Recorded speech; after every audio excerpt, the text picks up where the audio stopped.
është problemi? Jemi për të pritur. Mund të jepni vetëm një reagim të shkurtër. Kemi konferencë shtypit mbrapa, do t'i përgjigjemi dhe pyetjeve. Nuk na jepni kur pyetjet në konferencë, kështu që një përgjigje shumë të shkurtër. A do sfidoni drejtsinë apo do zbatoni vendimin? Është shumë e thjeshtë dhe është një përgjigje shumë e shkurtër.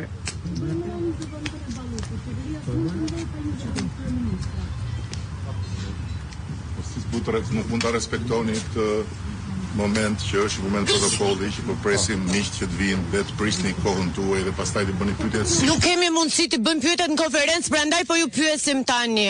Nuk kemi mundësi të pyesim në konferencë. Nuk kemi mundësi të pyesim në konferencë, prandaj po pyesim tani. Për të parë dhe ndjekur ardhjen e gjithë miqve sot në një ditë kaq të rëndësishme për këtë vend. Pastaj në konferencë shtyje mund të bëni të gjitha pyetjet. Nuk na jepni mundësinë të bëjmë pyetjet. Vendin se do hidhem nuk funksionon.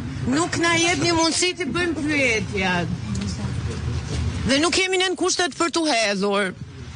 Do shta mund të hidhen ata që kanë probleme me drejtsinë. Ai nuk u hodh asnjëherë, ai vetëm e thoshte, hapni vendin se do hidhem. Nëse nuk bërtet si ai hapni vendin se do hidhem e merr gjithmonë fjalën. S'ka asnjë problem. Për ta se nuk e marr fjalën kurrë. Jo, provoj një herë pa britma, do shohësh që do e marr gjithmonë. Jo, provoj një pa britma, si gjithë të tjerët ke parë që provoj, bëj çdo pyetje që do pa britma dhe pyetje. Kaq, po i bëre këtë, po i plotësoj ato dy kushte të thjeshta të edukatës së qytetarit, i ke gjithmonë përgjigje. Gjithmonë. Po hapni vendin se do hidhem.